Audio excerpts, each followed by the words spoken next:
الحمدللہ رب العالمین والعاقبۃ للمتقین والصلاۃ والسلام علی رسولہ الکریم اما بعد۔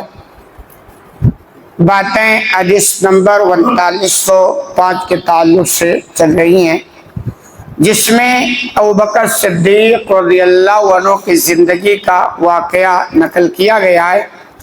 باتیں یہاں تک ہوئی تھی کہ نبی کریم صلی اللہ علیہ وسلم نے ابو بکر کو ہجرت مدینہ سے روک رکھا تھا، یعنی وہ بھی جب ہجرت کرنا چاہے تو آپ نے کہا بھی رکو، ہو سکتا ہو مجھے بھی اجازت مل جائے تو ہم ساتھ میں چلیں گے۔ جب نبی کریم صلی اللہ علیہ وسلم کی اجازت مل گئی تو آپ نے ابو بکر کو خبر دی کہ اب اجازت مل گئی، چلنا ہے۔ چنانچہ پھر آگے کیا ہوا؟ قال ابو بکر فخذ بأبی انت رسول اللہ اذا راحلتی ہاتین۔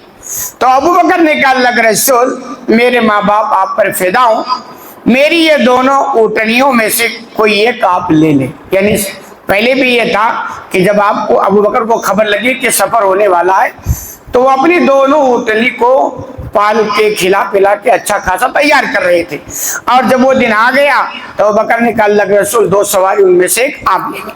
قال رسول اللہ صلی اللہ علیہ وسلم بالثمن، چنانچہ آپ صلی اللہ علیہ وسلم نے کہا ٹھیک ہے مگر قیمت کے ساتھ، یعنی یہ دے رہے ہو تو قیمت بھی لے لو۔ اچھا، قیمت کا اتنا مسئلہ دراصل نہیں۔ ابوبکر رضی اللہ عنہ نے تو اپنی زندگی کی دولت دین کے راستے میں لٹا دیا، لیکن معاملہ جانتے ہو یہ ہے کہ جب بھی آپ کچھ کریں تو وہ چیز کلیئر ہونی چاہیے۔ آپ صلی اللہ علیہ وسلم کے جگری دوست ہیں، بہت سارا دوستی میں، یار میں، محبت میں چلتا رہتا، لیکن وہ کلیئر نہیں ہے، قرضہ ہے، ادھار ہے، دینا ہے، نہیں دینا ہے، کیا وہ کلیئر رہتا نہیں؟ تو بعد میں کیا ہوتا ہے، وہ مسائل ہو جاتے ہیں۔ تو وہ جب دینے لگے تو آپ نے کلیئر کر دیا قیمت والی بات تو ختم ہو گئی کہانی نا۔ اب ایسا بسا اوقات ہوتا ہے کہ لین دین چلتا ہے لیکن وہ پتہ نہیں رہتا گفٹ ہے، ہدیہ ہے یا واپس، ایسا کچھ نہیں۔ تو وہ جتنی گہری دوستی ہوتی ہے نا، تھوڑی سی لاپرواہی، چوک اور معاملہ کلیئر نہ کرنے کی وجہ سے اتنی بڑی دشمنی میں بدل جاتی ہے۔ تو آپ نے یہ جملہ لے کر کے کلیئر کر دیا کہ یہ جو آپ دے رہے ہو قیمت والی بات ہے، یہ چیز دھیان رکھنی چاہیے۔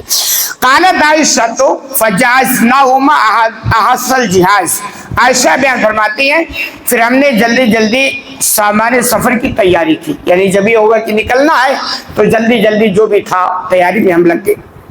وَصَنَعْنَ لَهُمَا سُفْرَةً فِي جِرَابٍ، اور ہم نے کچھ سامان سفر توشہ ایک تھیلے میں رکھ دیا۔ یہ بھی آپ یاد رکھیں، بہت جب آدمی کا توکل زیادہ بڑھ جاتا ہے نا اور جہالت ہوتی ہے تو کہتے نہیں اللہ کے اوپر بھروسہ اور چل سکتا۔ دور جہالت میں لوگ حج عمرہ کرنے جاتے نا تو بغیر سامان سفر کے نکل جاتی ہیں اور کہتے ہیں ہم تو اللہ کے گھر کے مسافر ہیں، کیا ضرورت ہے، مانگتے کھاتے چلے جائیں گے۔ لیکن دیکھیں کتنا سنگین سفر ہے ہجرت کی، لیکن پھر بھی آپ تیاری کے ساتھ نکل رہے ہیں۔ یہ میسج ہے کہ جو طاقت ہے، جو استطاعت ہے، جو اسباب ہے وہ پورا اختیار کرو، بعد میں دیکھا جائے گا۔ جبکہ نبی ہیں، معجزات ہے، سب کچھ ہے آپ کے لیے پھوٹ رہے ہیں، لیکن پھر بھی جہاں تک ہو رہا تیاری کے ساتھ جو اسباب ہے، جو طاقت، اس کا پورا استعمال کریں، پھر جا کر توکل ہوتی ہے۔ تو عائشہ بن فرماتی ہم نے جلدی جلدی سامان سفر کی تیاری کی اور کچھ سامان ہم نے ایک تھیلی میں رکھ دیا۔ کہہ رہے فقطت اسماء بنت ابی بکر قطعۃ من نطاقها فربت به فم الجراب۔ تو کیا ہوا، اسماء بنت ابی بکر، یہ اسماء بھی ابو بکر کی بیٹی ہیں، عائشہ بھی ابو بکر کی بیٹی ہے، دونوں بہن۔ وہ کہہ رہے ہیں کہ اسماء نے کیا کیا، اپنے ازار کو دو ٹکڑے میں بانٹا اور ایک ٹکڑا اس تھیلی کے منہ پر باندھ دیا۔ ہوتا ہے نا کہ بس اوقات کوئی چیز باندھنا اور رسی نہیں مل رہا تھا تو آج جلد بازی میں نہیں ملنا تو انہوں نے دماغ لگایا کہ ان کا جو ازار تھا اس کا دو ٹکڑا کیا، ایک ٹکڑا اسی سے تھیلی کو باندھ دیا۔ کہہ رہے بہرحال ابو بکر کا پورا گھرانہ نبی کے لیے قربانیاں پیش کی ہیں، دھن دولت، ہر عائشہ ہے، اسماء ہے، سب اس طرح کی قربانیاں ہیں۔ کہہ رہے ہیں فَبِذَلِكَ سُمِّيَ ذَاتُ النِّطَاقِ، اسی وقت سے ان کا نام ذات النطاق پڑ گیا، یعنی اسماء کا، یعنی ازار والی، کہ ازار کا انہوں نے استعمال کیا اس تھیلی کے باندھنے میں تو نام پڑ گیا۔